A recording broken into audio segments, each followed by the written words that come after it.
Welcome everyone to this week's Wednesday webinar.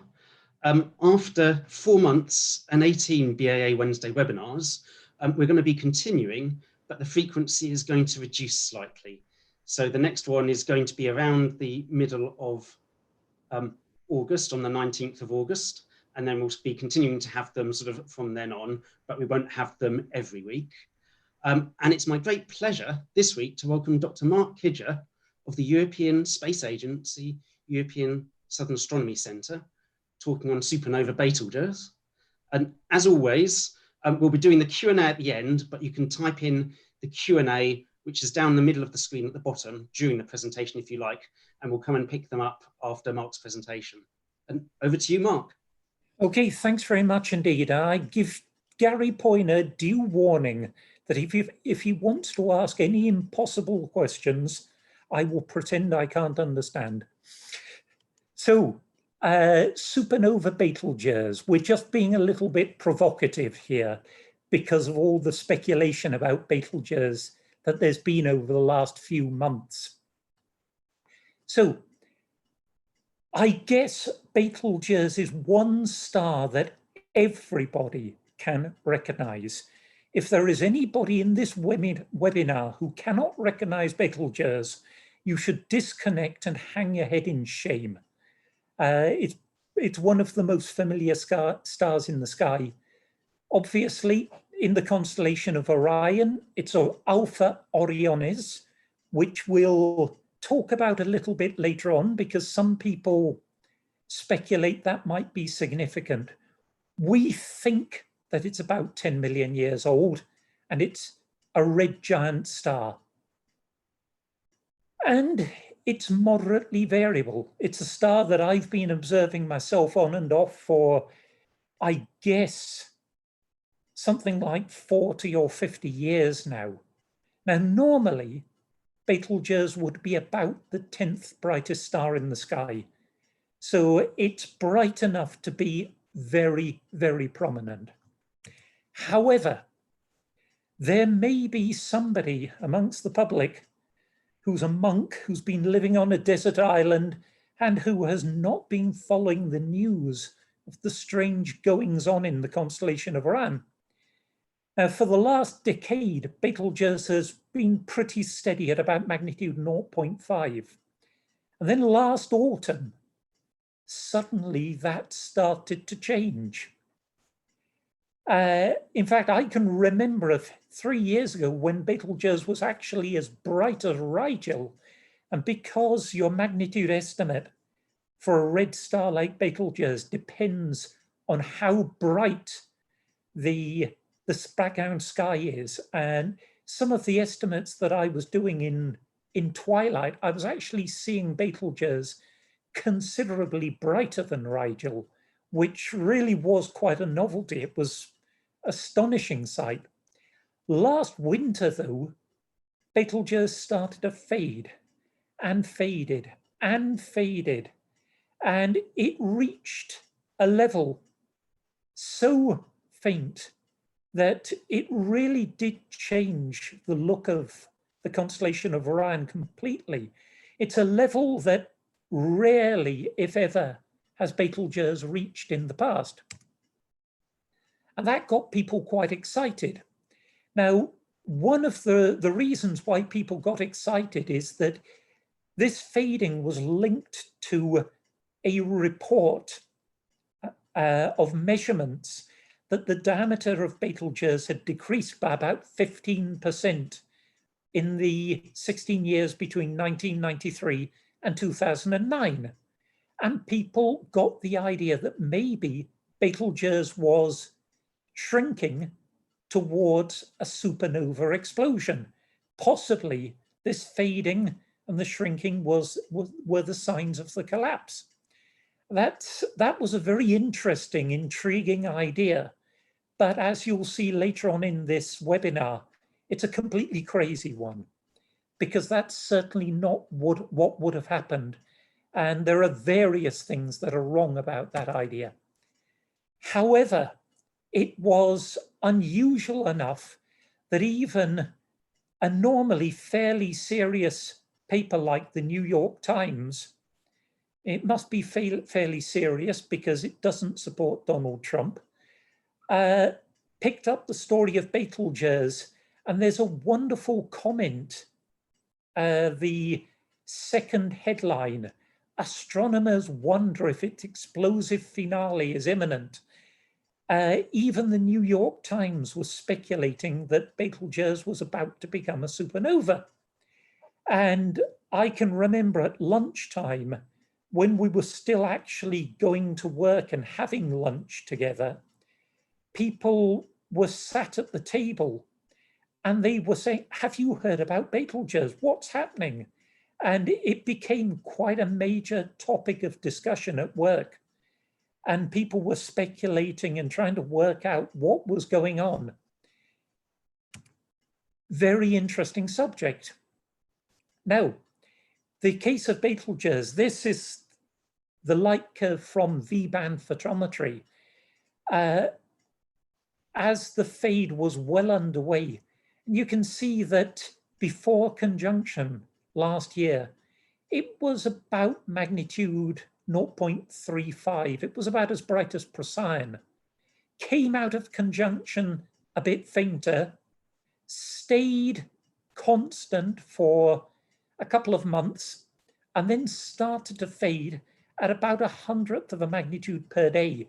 And people were expecting this fade to stop or to slow down, and just kept going and going and going. And until really you started to wonder just how faint could Betelgeuse get.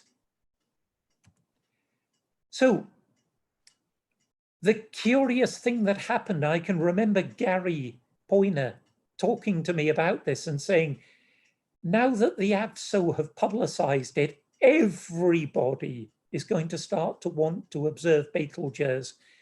A lot of people who've never observed variable stars, and he was quite concerned that the quality of observations was going to drop significantly. And so here I've got two light curves that just illustrate this effect very nicely. The top one is the entire AVSO archive for the star Betelgeuse. It's 40,959 observations made between 1894 and 2020. You can see there's a quite significant gap early in the 20th century. All the early measures are from the BAA variable star section. And then there's the gap, and then coverage starts again after the First World War. And the lower curve is the recent light curve of Betelgeuse covering the minimum. Now, it turns out that more than 40% of all the estimates of Betelgeuse in the database come from the year 2000 or later. So over the last 20 years, almost half the data has been taken. So it's much more heavily covered. And 10% of all the data, 4,000 observations or estimates, were taken in the 6 months of the fade. And you can see in the light curve at the bottom how when the fade of Betelgeuse got publicized on social media and on the internet, suddenly the density of observations increases massively. And you can also see the sort of effect that Gary Poyner was talking about, that early in the new year, mid-February, you've got people estimating as faint as magnitude 2.5, and you've got other people estimating not much fainter than magnitude 1. There's a huge dispersion. Now here is the same light curve on a slightly expanded scale. And you can see the problem that you've got when you want to try and understand the past behavior of Betelgeuse. The dispersion in the light curve is enormous. It's at least 0.3 magnitudes. Betelgeuse is not very variable. And a lot of the time, the dispersion in the light curve is so huge that you really can barely tell that it's varying at all. There's a suspicion of a minimum in the 1980s. There are some estimates as faint as magnitude 2. There are a couple of places in the 1940s where it seemed to get very faint, but no, if you just look at that raw light curve, you can't really tell very much about what Betelgeuse has been doing in the past. So what people have done a lot is to take 10-day means, and they've taken these right the way through the ABSO archive. So the left panel, starting with the earliest ABSO observations as opposed to BAA variable star observations, and 10-day means. The right panel is another version of 10-day means. 10-day means are great if you've got lots of observations, but quite often there are only 1 or 2 observations in a particular 10-day period. And if you change just by 2 or 3 days, the point where you start working out your 10-day averages, your 10-day means, you can change the light curve completely. So there's a huge minimum apparently in 1947 that almost disappears when you change the way you calculate the, sorry, in 1946, the huge minimum, change the way you take the means, and that minimum almost disappears. That's a real problem. It's very hard to work out what Betelgeuse has been doing. And the other thing you can see is that for most of the last 50 years, or at least the second half of the 20th century, Betelgeuse has hardly varied at all. It's a very, very difficult star to study particularly well with visual estimates, particularly given the fact that it's so red. So I was curious about these 2 deep minima, and I went into the ABSO database and looked at them. And so I've got the light curves here for 1946 and 1947. The 1946 minimum depends on 2 observations taken by a single observer in late July. So Betelgeuse was extremely low in bright dawn sky. I would not be convinced that I would trust those estimates at all. It's difficult to observe in those conditions, as I know from my own experience. I've sent measures like that to Gary in the past, and Gary said, I think you're a bit bright there. Although other observers might see it systematically faint. Then in 1947, you can see there are observers going down as faint as magnitude 1.8, but there's a lot of dispersion. And when I investigated, I discovered all the very faint points that were around magnitude 1.5, 1.6 to 1.8 were from a single observer. And on the same time that this observer was seeing Betelgeuse very faint, another observer was seeing it about as bright as Procyon, so a magnitude brighter. So I wouldn't have massive confidence that that very deep minimum was real either. So if we go back to the light curve, we cannot necessarily say that the 2020 minimum is unique or it's the faintest that Betelgeuse has ever been, simply because the historical record isn't good enough to say that. What we can say is it's uniquely well observed, which was about what Gary was scared of. So now that we've had a look at the light curve and we've had a bit of a look at its behavior over the last 130 years or so, let's have a look at Betelgeuse itself, because it is a very, very interesting star. And I can understand perfectly why people find it so fascinating to observe. One of the biggest reasons for observing Betelgeuse is not only that it's an extremely large, very massive star, it's also very nearby, or at least as these things go. It is probably, possibly, maybe, depending on who you believe, the nearest star that might become a supernova. However, the star Antares might well dispute that. Antares, depending on who you believe, might be closer than Betelgeuse, might be a little bit further, it might be a bit bigger, it might be a bit smaller. Nobody actually knows which of the two is the bigger star and which of the two is the more massive star. But certainly we are extraordinarily fortunate that there are two quite nearby stars that could become supernovae if we've got patience. Possibly a lot of patience. Betelgeuse is very large in all senses. Estimates of the mass of Betelgeuse go from as little as 6 solar masses to as big as 30 solar masses.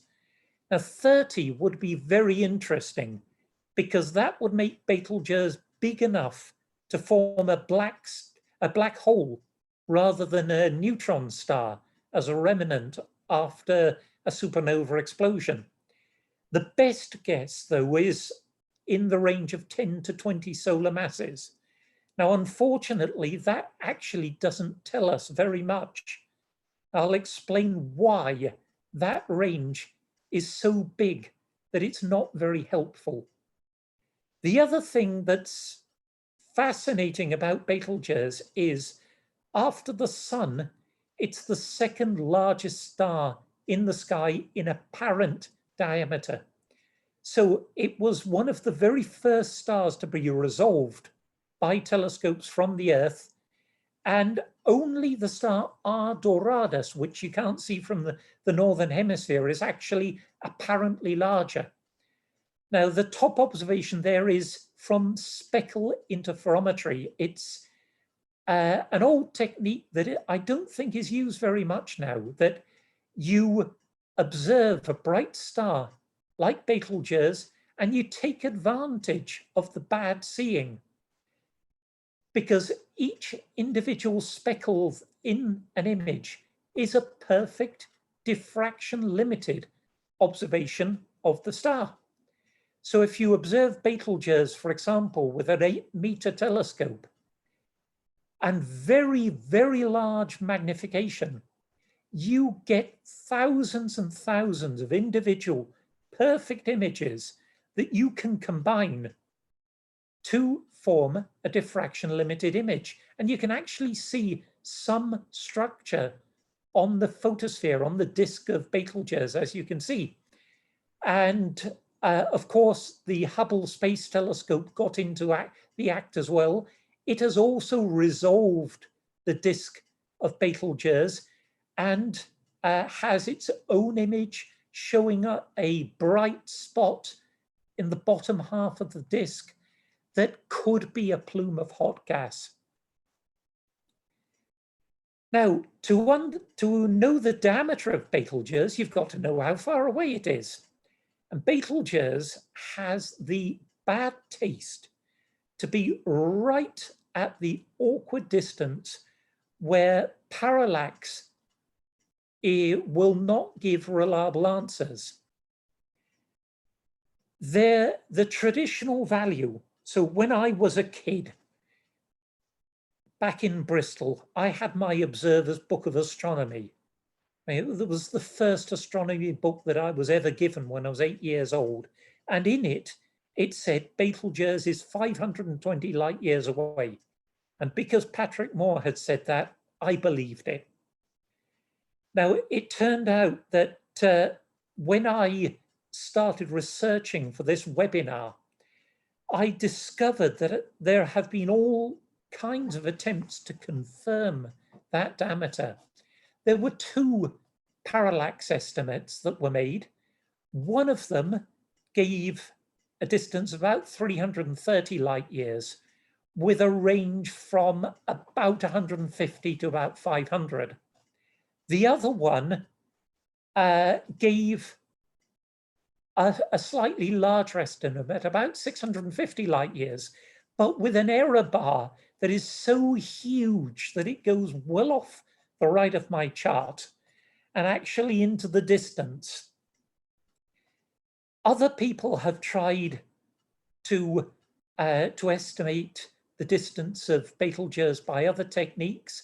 There was an estimate from Hipparcos that gave the ESA satellite that gave a value of 430 light years.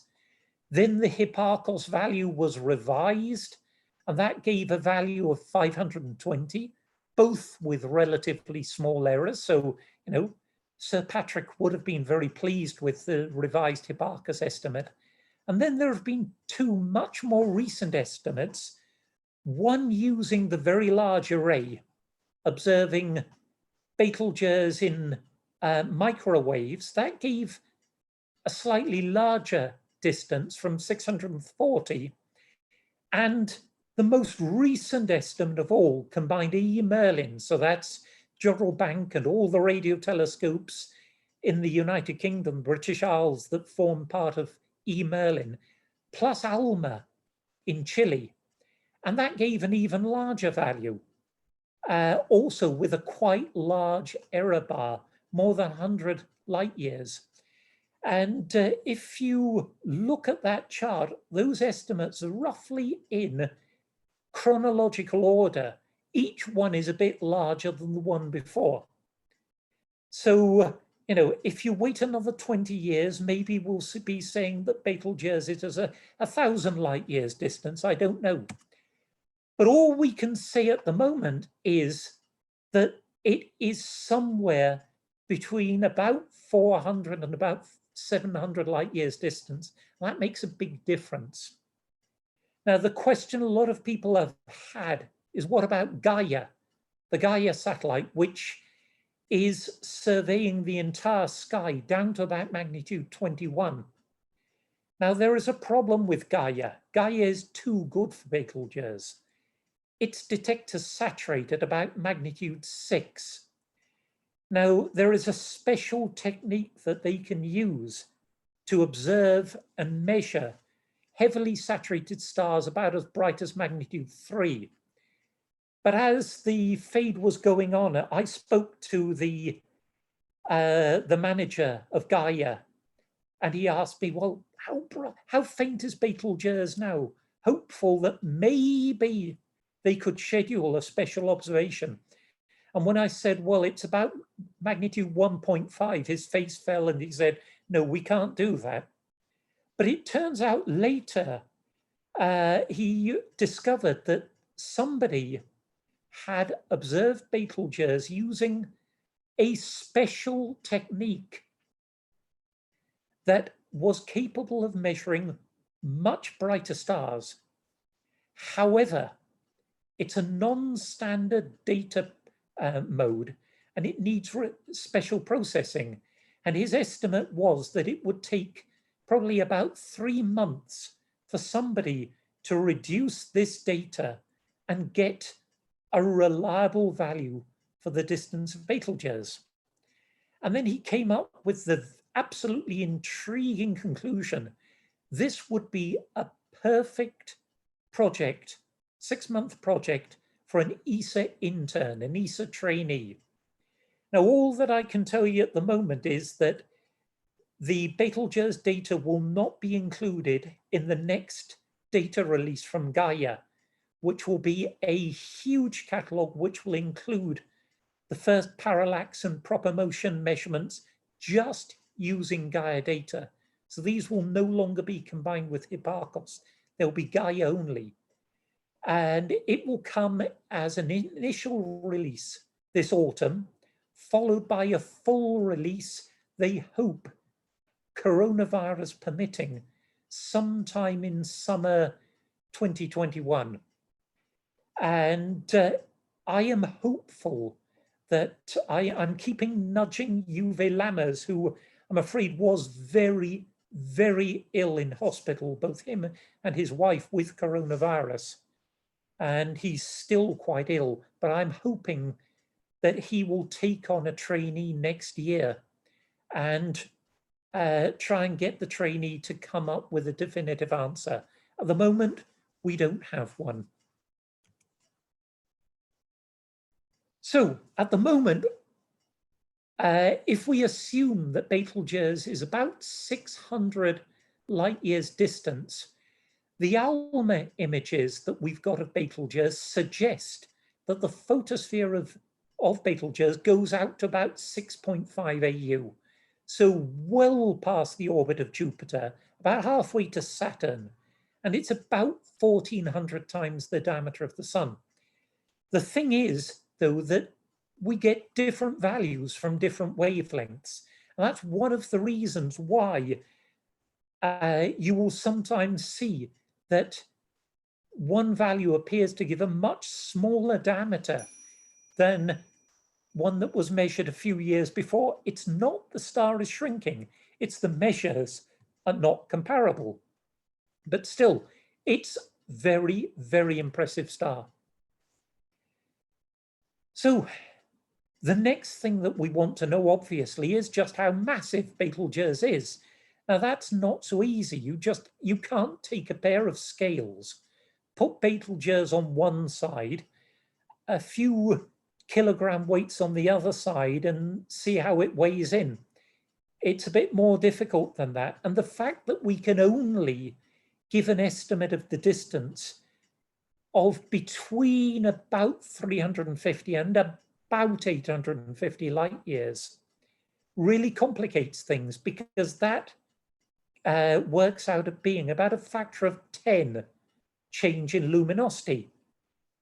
So it's about 10 times more luminous and would presumably be much more massive if it's at the larger distance. So Betelgeuse is not cooperating very much with us. Now, there is one piece of help that we got, and that is the star Sanduleak -69202, which, as most of you will probably recognize, became supernova 1987A. Now, those older people in the audience, like myself and like Eddie, will remember that when this star exploded, we got a huge surprise that really discombobulated us a bit, because everybody was expecting Sanduleak 69202 to be a red supergiant, and it was a blue supergiant instead. And nobody could quite understand why, because it didn't fit in with the theories of stellar astrophysics.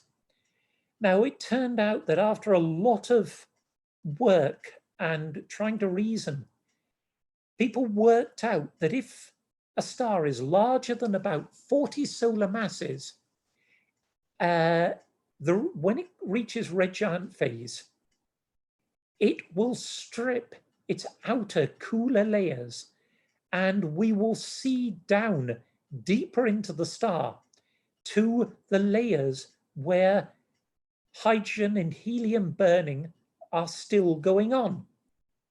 So we know for a fact that if Betelgeuse were more than about 40 solar masses, it would not be a red supergiant, it would be a blue supergiant. So that's consistent. That gives us a very good firm upper limit to how big the mass is. At least it's consistent with the estimates that we've got. However, that range is so big that it's big enough that we can't actually be certain that Betelgeuse will become a fully fledged supernova. It may not even, if the very lowest estimates are right, become a supernova at all.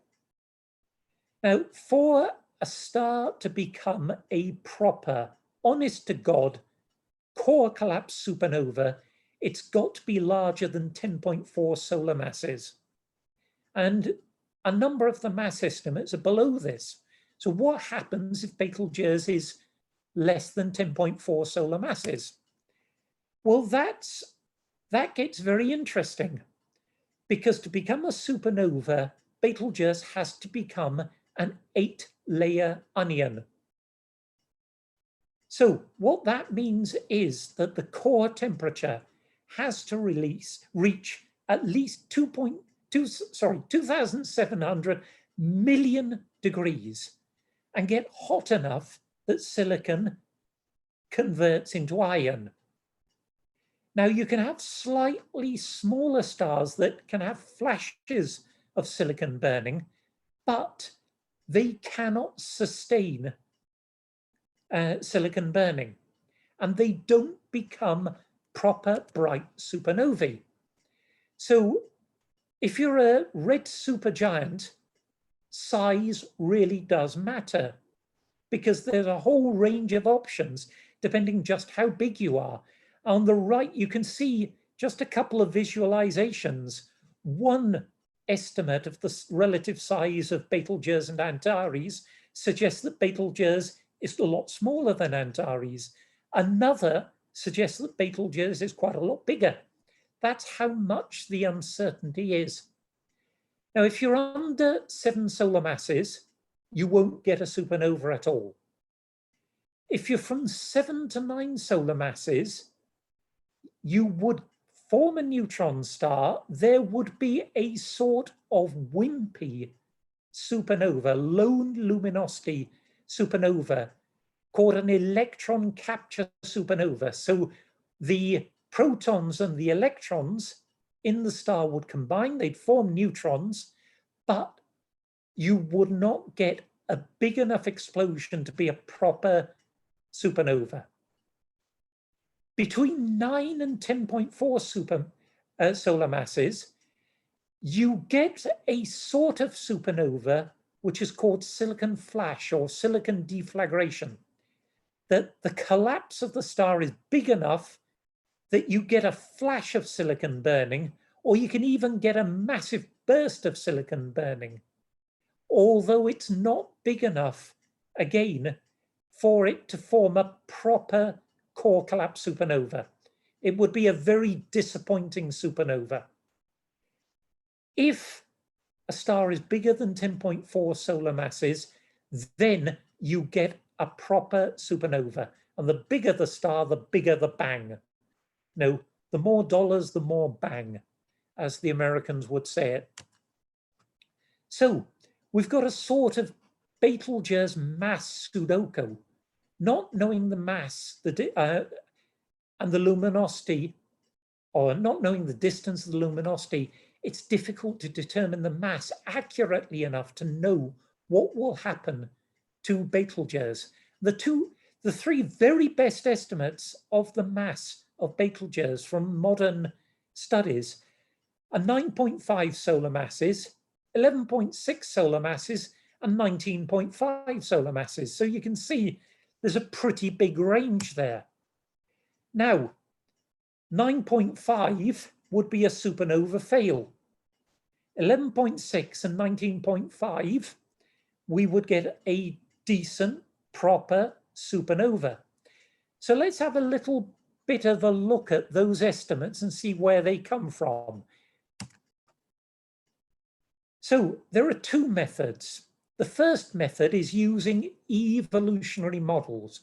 So you take a Hertzsprung-Russell diagram and you plonk Betelgeuse on it, and you try to work out what sort of star would have got to where Betelgeuse is on the Hertzsprung-Russell diagram, how big it would have to be as it evolved into a supergiant. So that suggests that Betelgeuse started about 20 solar masses. It's gone on a diet and it's lost about half a solar mass, but it's still about 19.5 solar masses.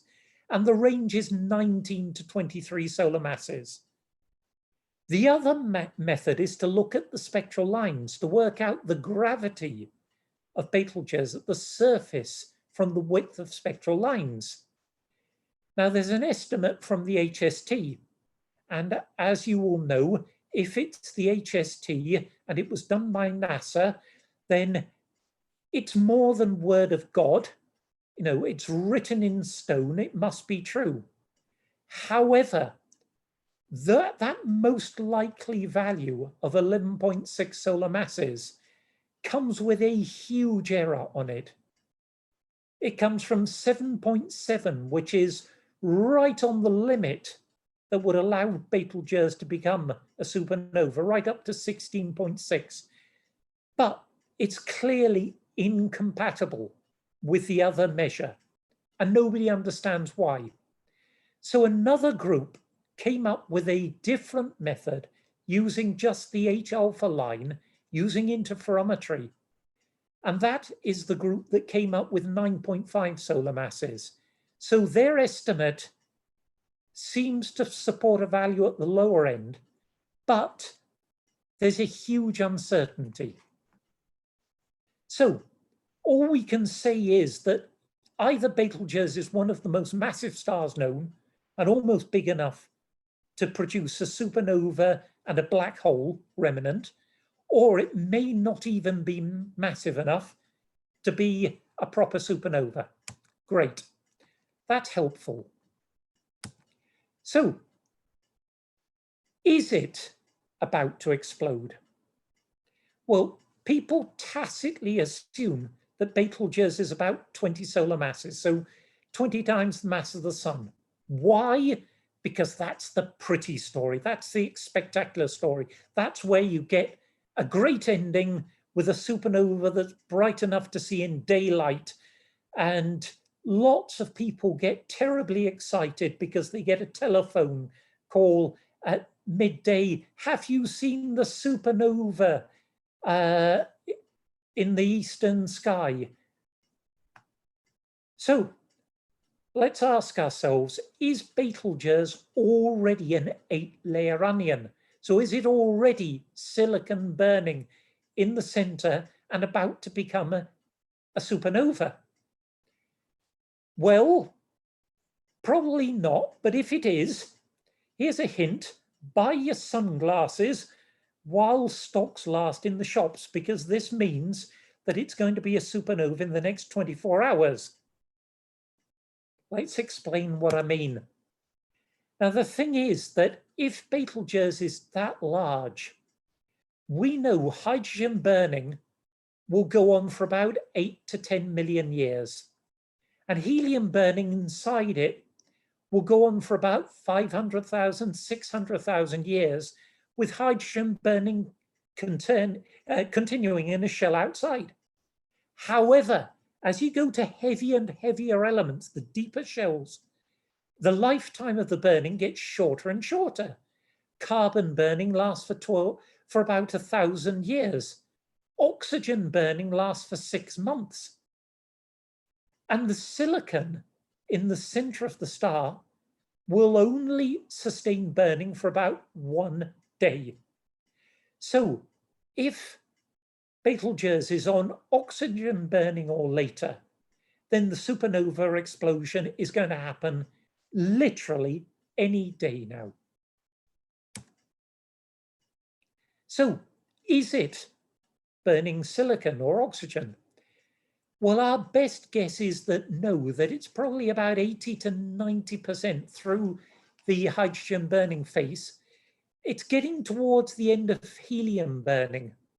And the best guess now, it used to be maybe 5,000 years from supernova. Then people said 25,000 years. And then now people are saying maybe 100,000 years from supernova. What if we're wrong? What if Betelgeuse is already burning its oxygen? Well, when that happens, the core of Betelgeuse will switch off very suddenly. Silicon burning stops. The dead core of iron can't sustain the pressure of those 20 solar masses. Now, core collapse takes less than 2 seconds. So if you're seeing the star shrinking over 15 years, that's not core collapse. Sorry, it would be much more spectacular than that. Now, the first news of the explosion would be not the burst of 20 neutrinos that we saw from supernova 1987A. It would be a burst of as many as 2 million neutrinos over a space of maybe 10, 20, 30 seconds. It would blow all the neutrino detectors on Earth. Well, smoke would start coming out of them. How bright would it get? Well, if you scale from the Crab supernova, you'd say magnitude -10, but some estimates come up as bright as -13. There's nothing much in front of Betelgeuse to dim it with interstellar reddening. If it's as big as the larger estimates, it could get very, very bright indeed. Now, it would be as bright as the full moon, and that would become a very substantial problem for nighttime astronomers, because you'd have a star almost as bright as the full moon, but concentrated in a tiny point in the sky. You'd see it in daylight, possibly for a couple of years. It would be astonishing. And in fact, it would be extremely difficult to observe with any telescope on Earth. Quite possibly solar telescopes could observe it at maximum. But large specialist telescopes on our Earth would not be able to observe it, and there'd be a quite substantial gap of several months when it would be most likely impossible to observe Betelgeuse with any earthbound telescope. It would be too faint for solar telescopes, too bright for normal nighttime telescopes.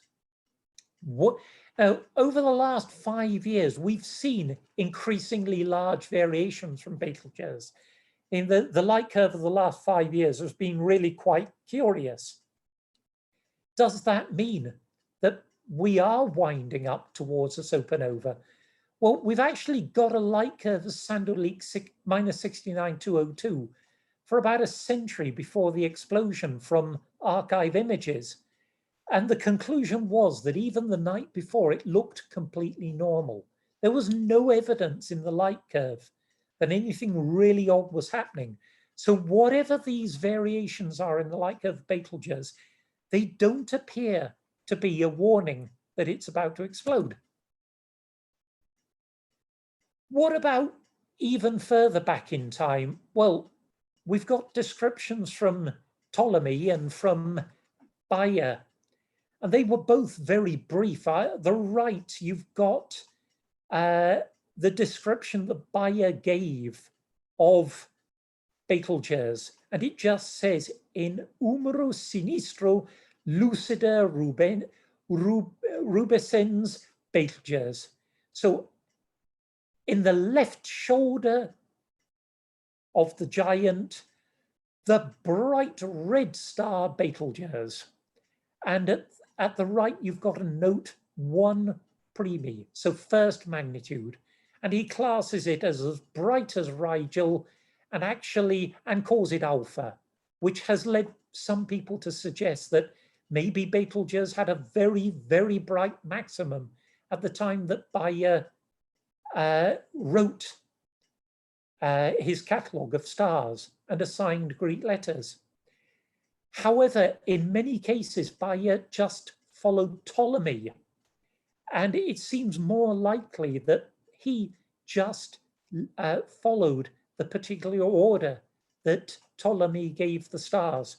We know that in some cases, it's very obvious that BAA just copied straight from Ptolemy, who gave an almost identical description.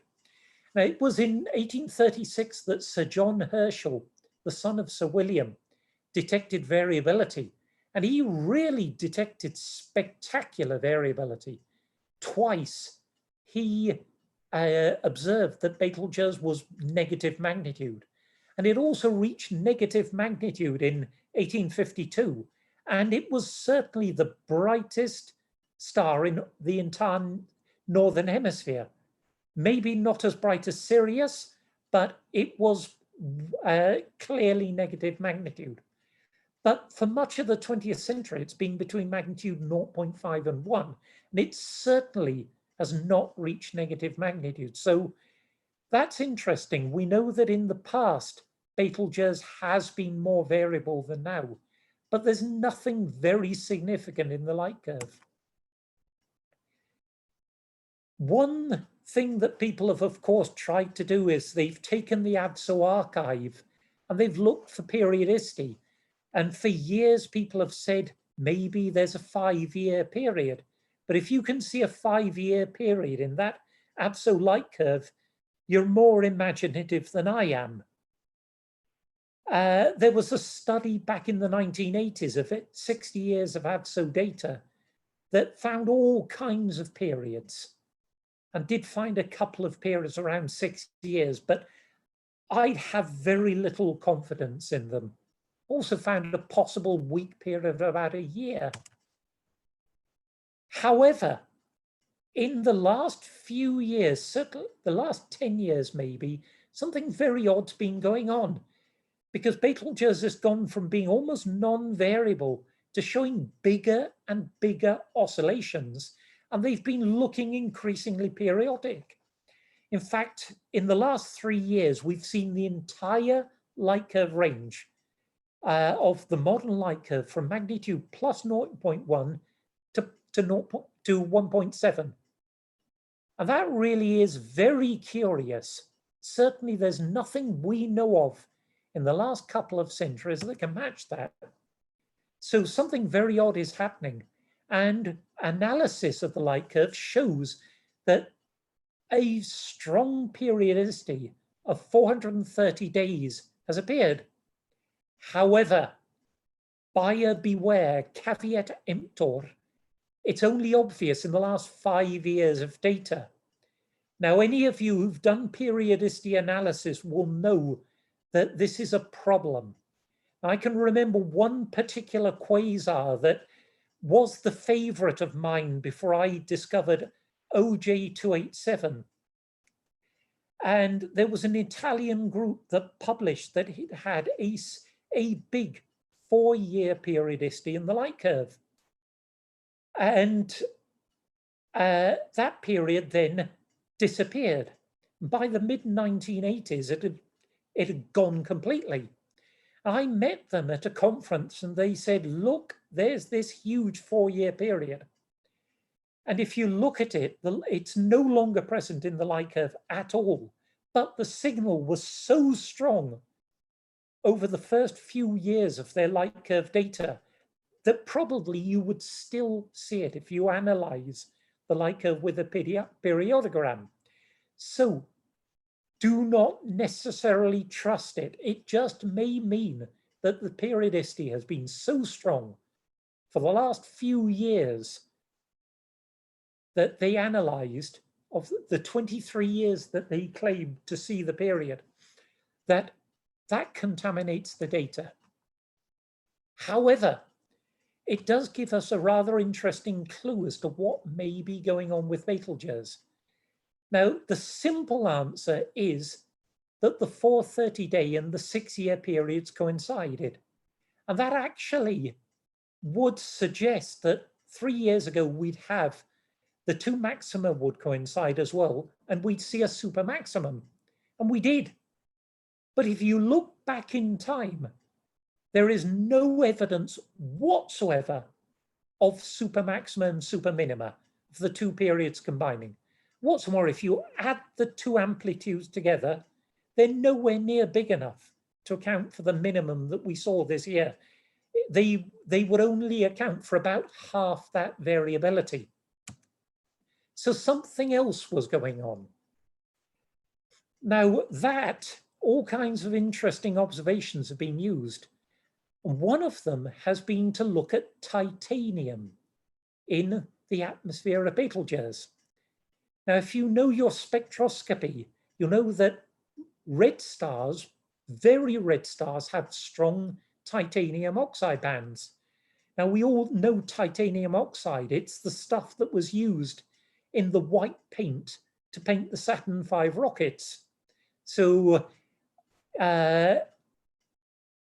a few years ago, a Saturn V upper stage, a Saturn 4B, came back to Earth. And somebody, I'm not sure if it was Richard Mills, observed it and saw that there was the clear signature of titanium oxide paint in the spectrum of the object. Now, the interesting thing about titanium oxide is as the star gets cooler, the lines get stronger very, very rapidly. So if you use a filter that measures titanium oxide tuned to one of the titanium oxide lines, you can measure the temperature of Betelgeuse very, very accurately indeed. And lo and behold, it cooled from 3,650 Kelvin to 3,565 Kelvin in just 4 months. That was very interesting. However, photometry at a slightly longer wavelength into the infrared showed that the brightness hardly decreased at all, which was not what you expected. Now, this was a very, very odd result because it indicated that Betelgeuse had got 8% smaller but 100 degrees cooler as it faded 1 magnitude. That you could only make the numbers fit if you made the star smaller. But pulsating stars like Betelgeuse and Cepheids always get larger when they're cooler and fainter. So when they're brightest, they're hottest and smallest. So that was absolutely not what we would have expected from Betelgeuse. Something more was going on in the star. And people started to work it out. So the group at the VLT, who've been the very large telescope at La Silla in Chile, who've been following Betelgeuse for some years, took a series of images and they showed how the star had changed. In January 2019, when it was in the previous minimum, it was about magnitude 0.9. It had a fairly even disk, but in December 2019, you can see it's not even approximately round. And there's a very large dark patch to the lower right. Certainly, it's not approximately spherical. And the calculation that was made of the size of Betelgeuse, the diameter, from the temperature and the brightness, depended on Betelgeuse being a perfect sphere. And it most definitely is not. So that result is, to use a technical term, utter junk. That's the explanation for it. Now, initially, the VLT observations suggested that what was happening was that Betelgeuse had ejected a large cloud of dust grains towards us that partially covered the star. The dust grains were big enough to block visible light, but to let infrared light pass. However, later measurements have suggested that that's probably not true. And this is a blessed nuisance because that was the theory that I put in the paper that's about to come out in the BAA journal. And it was only after I revised the paper that a more up-to-date theories come out. And that is that Betelgeuse probably, what we're seeing is a giant, or more likely a group of giant star spots, because there are more infrared observations and they show that Betelgeuse didn't fade at all deeper into the infrared. And that is consistent, not with dust, but with star spots. So there's the intriguing suggestion that maybe 430 days, this periodicity we're seeing, is just the sunspot cycle of Betelgeuse. Now, we know it's not the rotation period, because the rotation period of Betelgeuse is about 36 years. It's quite uncertain, but it's long. So any star spots that formed on Betelgeuse would stay visible until they decayed completely. And the formation and disappearance of a star spot would explain quite nicely that minimum that we saw earlier in the year. So just to round off, because Andrew's probably tearing his hair out, looking at his watch and saying, I told you 30 to 40 minutes, and it's probably about an hour and a half now. Betelgeuse almost certainly is not about to go supernova. But wouldn't it be nice? We're not even sure that it's going to be a core collapse supernova. It might not even be the closest supernova candidate to the Earth. Probably the 2020 minimum was due to massive star spots. It may be that we're in the maximum of star spot activity at the moment on Betelgeuse. So on that theory, you would expect a minimum at around magnitude 1.0, around about the end of the first week of April next year. So Betelgeuse, yes, is a fascinating star. And I'm going to show you how fascinating, because after I sent my slides to Andrew, one more thing happened that I wasn't expecting, and that made me have to add an extra slide. People have recovered Betelgeuse visually, and even with photoelectric photometry in the dawn sky. The first observation was July the 22nd, and it's already fading. If you can believe the estimates, it was about magnitude 0.3 before conjunction. It had been steady at that magnitude for at least a month. It's now down to about magnitude 0.9.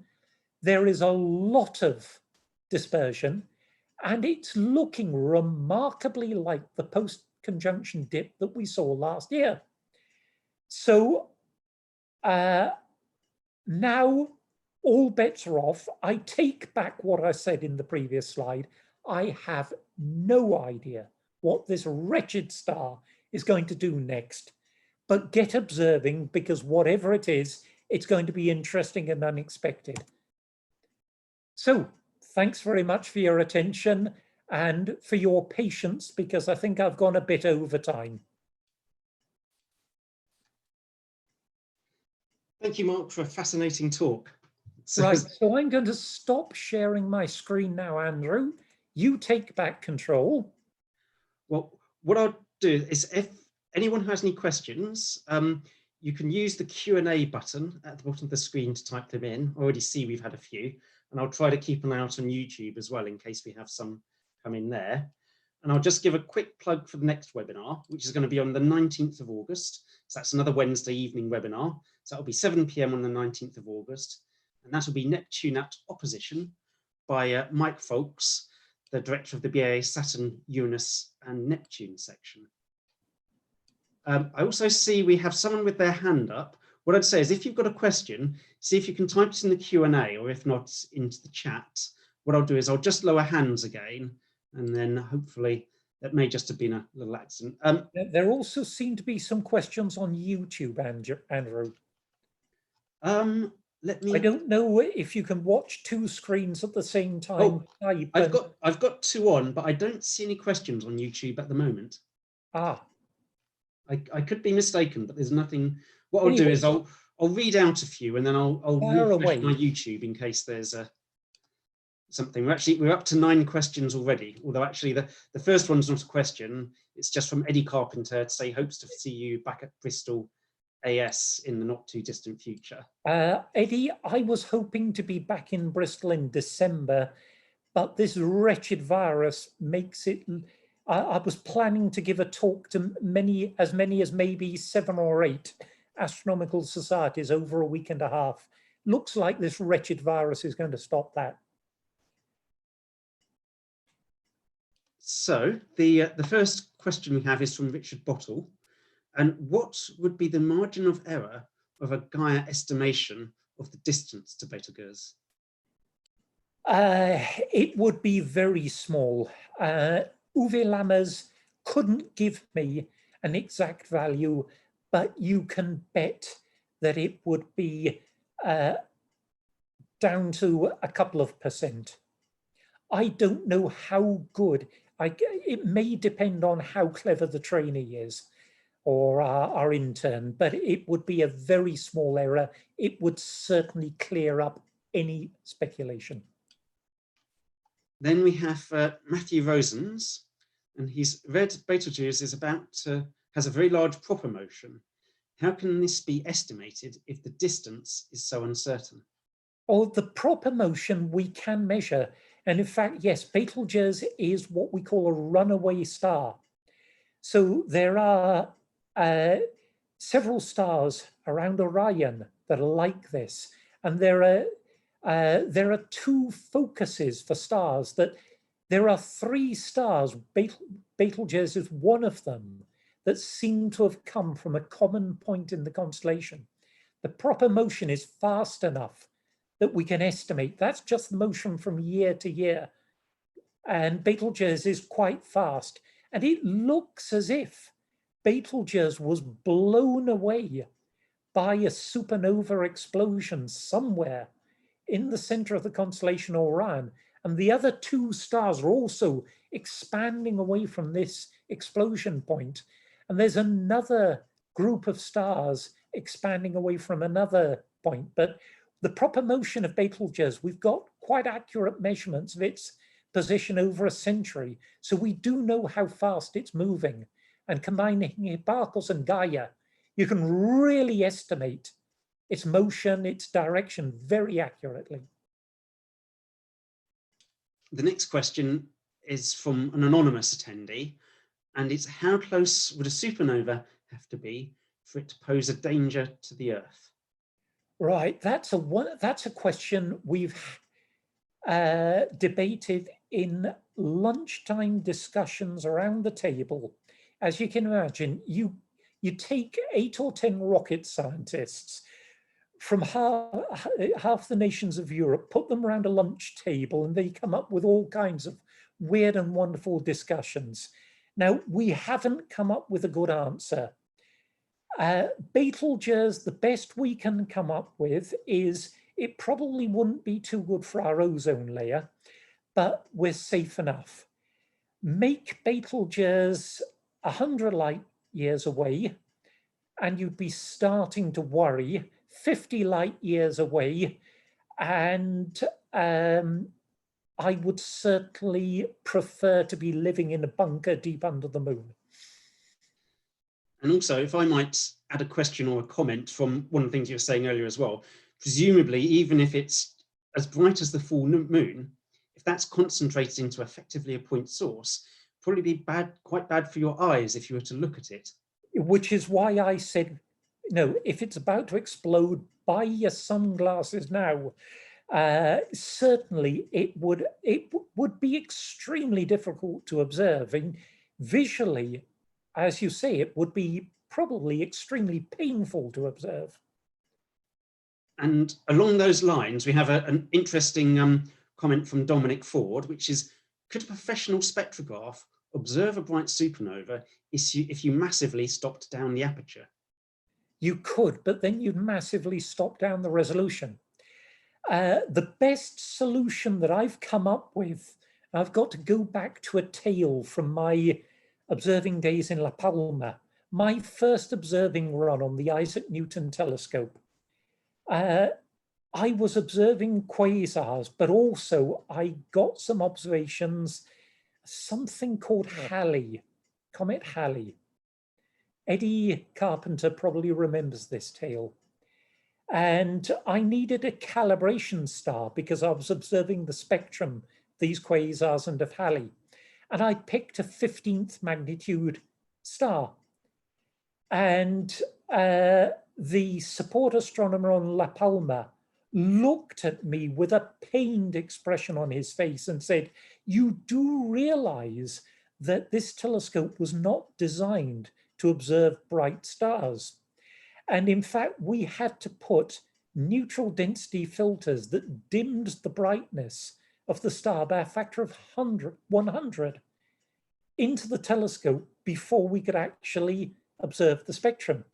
And I suspect that supernova Betelgeuse, the only way that we could observe it is for people to search around in their drawers in observatories and start finding neutral density filters that are probably 1,000 and maybe even a 10,000 factor. Then we have a question from Robin Ledbetter. Amateur spectra during the fade show that the total H-alpha absorption dropped significantly, and this was due to the line narrowing asymmetrically. How might this fit in with the ideas of what caused the fade? That's a good question. I've done very little stellar spectroscopy, so I'm definitely not an expert. One thing I would tell you though, Robin, for heaven's sake, keep observing, because professionals do not do spectroscopy of stars like this, or comets or novae, except when something particularly interesting happens.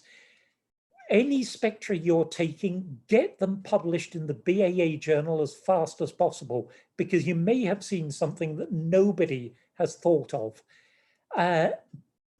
The fact that the H-alpha line cools, fades, was consistent with the star cooling. However, it's, even though the titanium oxide lines have shown the star cooling nearly 100 Kelvin, I'm not sure if that would be sufficient to explain the change in the H-alpha line you see. I would strongly recommend publish it, send the paper to Andrew. I recommend it for publication now, and we'll see, because some expert will have a look at it and he'll tell you what's going on. I'm not the one to answer that. And I'd also add, we have the BAA spectroscopy database, where a lot of these data, these spectra, are uploaded by the various members and contributors. So you're going to publish a catalogue of Betelgeuse spectra in the BAA journal, Andrew. Congratulations. that will be one for a spare afternoon. Then no, seriously, amateur astronomers, even with the comet Neowise, they're doing a fantastic job. Professionals don't, you can't get time on professional telescopes to do spectroscopy of these objects any longer. Next, we have a question from James Dawson, and it's, why is the star's rotation period so long? Is this common? In red supergiants, it is, because if you remember, the star was at one point a normal main sequence star, so it was probably rotating quite quickly. But when you expand it to 1,400 times the diameter of the sun, it's the old story of the ice skater who's extending his or her arms. The rotation slows, and Betelgeuse has expanded so much that now the rotation period is decades. And that's the reason. It's simply, it's got the same angular momentum, but it's just a huge diameter. So the surface, the photosphere, is actually rotating quite fast. Next question we have is from Gary Poyner. Oh dear. Gary, next question, please. Star spots suggest fades should occur more often, which we don't see, as spots just don't appear once. Not too convinced. Oh, that's Gary. Thank God you've read the question. You've translated it from the original Brum. That's why I'm speculating, because this 430-day period, something is causing it. And if this last fade was a giant star spot, that could be that Betelgeuse is entering a period of massive star spot activity. We have to keep observing. If this 430-day period continues, which I'm not convinced it will, I don't think it will. So I'm probably going to look a complete idiot in about 2 or 3 years' time. That would suggest that maybe it is a star spot activity cycle. I don't know. That's the best theory that we've got at the moment, that this very, very deep minimum is a star spot. And it does appear to be consistent with Robin Ledbetter's spectra and with the other observations. Although I'm saying appears because you don't know. You know, Patrick would say at the moment, we just don't know. I may say something completely different in 2 years. Or even a week from now when the next probably even observation comes. I'm planning to get up at dawn, probably it'd be for the Perseids, and get estimates of Betelgeuse for Gary, just to confound him. He told me that he doesn't waste his time with anything that you can see with the naked eye. So there. He leaves that to people like me. The next question we have is from Rania Harper-Hindi. Why is there a 12-year gap in the data despite World War I? That I don't know, because of Gary is probably the best person to answer this question, because I've seen that all the very old BAA VSS data is in the archive, and the ATSO formed after the First World War. So then data starts that is genuine ATSO data. And I've seen that at least over recent years, all the BAA variable star section data is in the ATSO archive again. So it could be that there's some old data that never got past the archive, or it could be that some records got lost.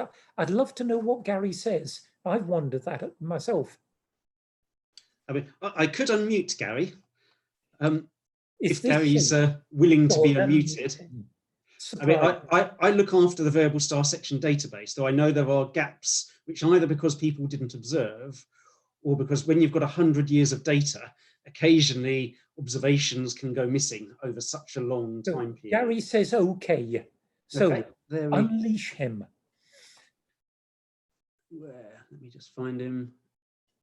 There we go. So I'm allowing you to talk. Do you want me to allow you to show yourself, Gary, as well, or shall I just keep you on microphone? Go on, give us a treat. No, you can show me if you like, Andrew. I don't mind. I just need to relocate you, and I'm promoting you to panelist. So hopefully in just a minute, it will rejig itself, and then you'll appear a bit as if by magic. And yes, here we go. Nice to see you, Welcome, Gary. Yeah, good evening. Excellent talk, Mark. About those observations, I guess the only answer I've got really is that they're probably sitting in somebody's filing cabinet somewhere and they haven't been entered. We do get lots of observations during the war years, but I've no idea why that 12-year gap should exist. Well, it might be an interesting one to look at, because we know in the first half of the 20th century, Betelgeuse was more active, and it was just coming off a period when it had had a lot of activity, if we believe John Herschel and other early reports. So it might be very, very interesting to fill in that gap.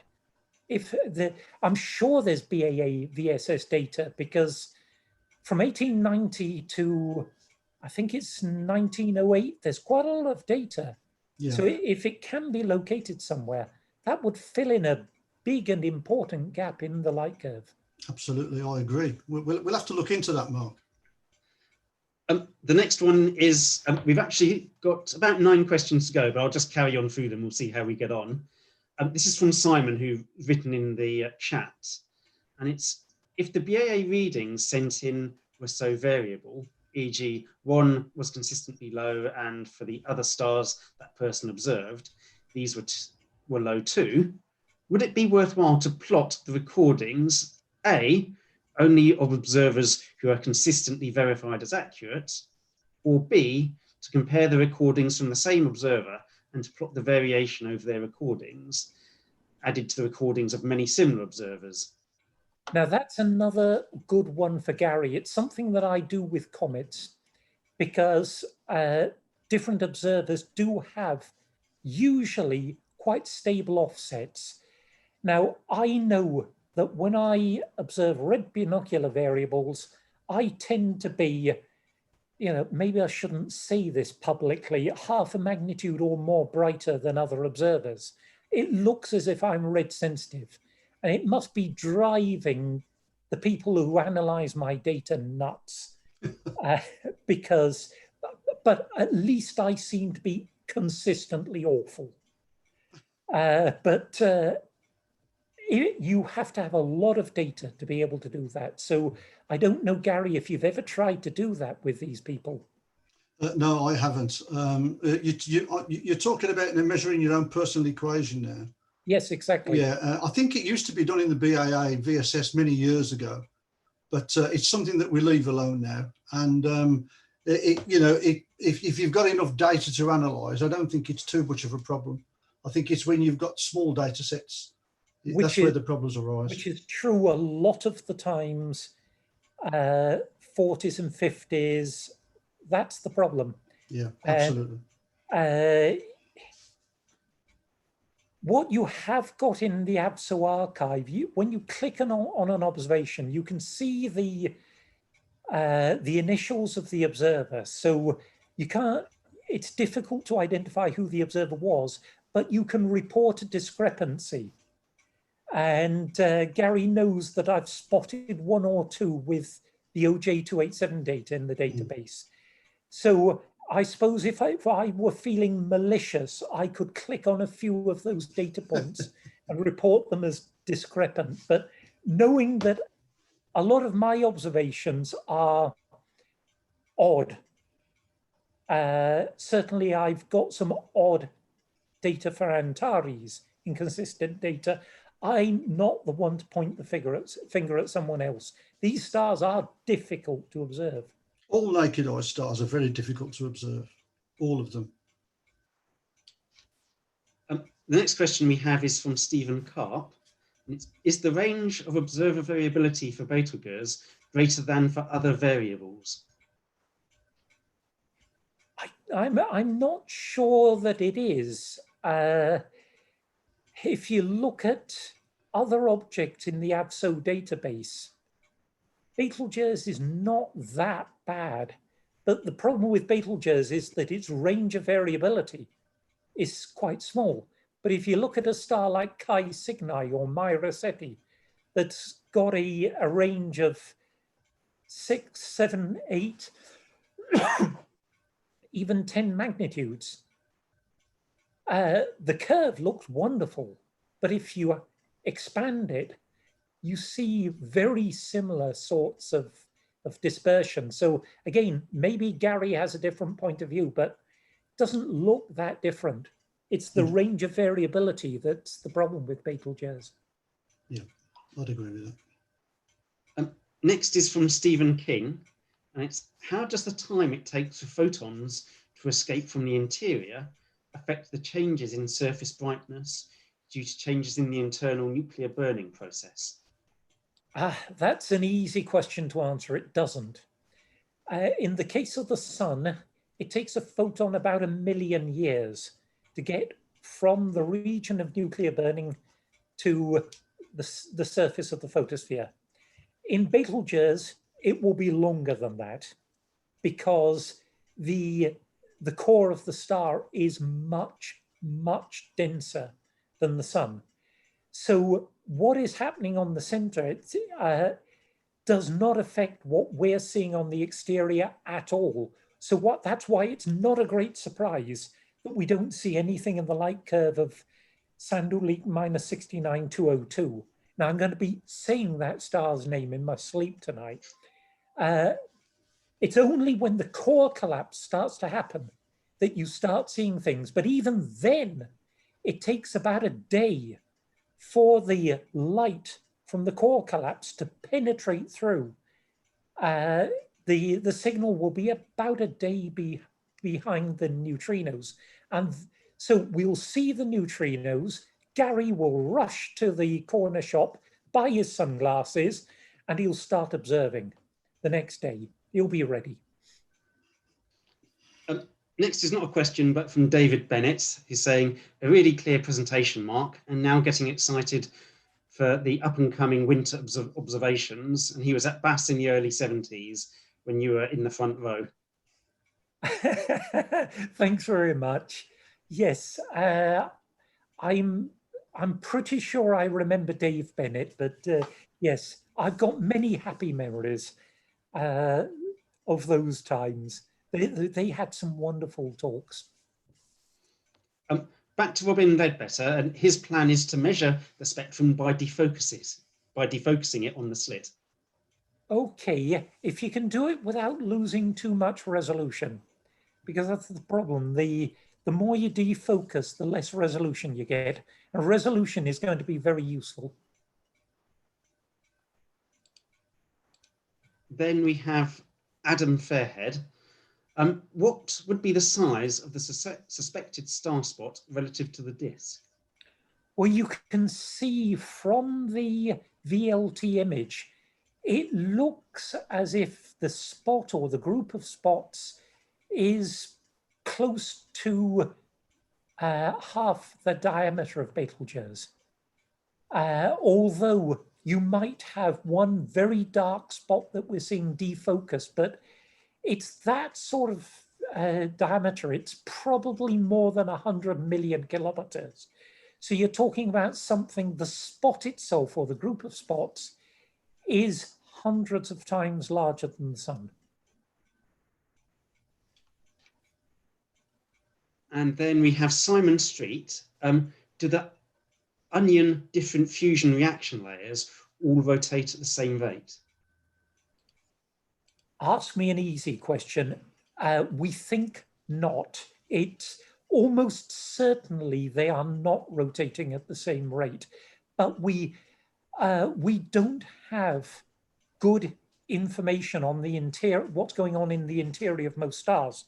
However, there is good news. I make a plug here for my mission, which is Plato, which will launch, if you believe our current calendar, on December 12th, 2026. Try not to laugh, Andrew. No mission has ever launched on the date that's been predicted, even a week in advance. Plato, one of the things it will do is for about 250,000 stars in the northern sky, which will include red giants and supergiants, will observe oscillations. And it will get the best data on stellar oscillations that we have ever had. Incredible sensitivity. Plato will get down with the brightest stars to about 30 micromagnitudes. So that's about 30 millionths of a magnitude accuracy. Now, with that kind of accuracy of light curve, the oscillations of the star, the frequencies, the way the star is ringing like a bell, tells you a lot about what's going on in the interior and the conditions, even the rotation in the interior of the sky. So if you ask me back in about 10 years' time, we won't observe, almost certainly we won't observe Betelgeuse. It's not one of the fields of view that we're planning to observe. The prime fields, one of them is Cygnus Hercules. The other is 180 degrees away in the southern hemisphere, but we will have some red supergiants, and those will tell us what's going on in those stars. Adam Fairhead, does Betelgeuse have a clear photosphere like the sun, or because of its low density, is it semi-transparent? It's semi-transparent. As I said, it's very, very hard to define an edge to the star. You observe it in H alpha, you see one diameter. You observe it at 1 micron, you see another diameter. You observe it in the ultraviolet, as the HST did, and you see a different diameter. You cannot put a fixed diameter to the star. So ALMA, for example, which is observing at much longer wavelengths, it's seeing cooler material, is probably measuring a much larger diameter than you would see if you were on a planet at a safe distance from Betelgeuse. And then Martin Berger, are there any long-term photo surveys on consistent emulsions that show if, for example, the 1946 fade was real? I think that's very unlikely because it is so saturated on any photograph of the sky. Anything you want to observe in Orion, you would saturate Betelgeuse. So it would be almost impossible to get reliable photometry. And you've got things like the Palomar Sky Survey, but they saturated around about magnitude 11. So Betelgeuse is just a huge spot that covers most of the field of view. There's nothing you can do with most archive plates. They're good for objects that are magnitude 12, 13, 14, but they're hopeless for anything much brighter. And then appropriately, the final question is from Jeremy Shears, the director of the Variable Star section at the BAA, which is good to see your visual observations in the VSS database, Mark. Thank you. What are your observing conditions like in Madrid? At the moment, they're awful. It's very, there's terrible light pollution, but I can normally beat it by going to a place a little bit outside the village. But there's a lot of dust from the Sahara at the moment, and there has been for weeks, and that is just reflecting the light pollution, and it is horrible. No, I'm getting naked eye limit around magnitude 3.5, 4 some nights, when, you know, even this light polluted site, I can go 2.5 magnitudes fainter. No, the Perseids last year, I was estimating 5.5 with moon in the sky. Horrible. That's why you're not seeing many binocular observations from me.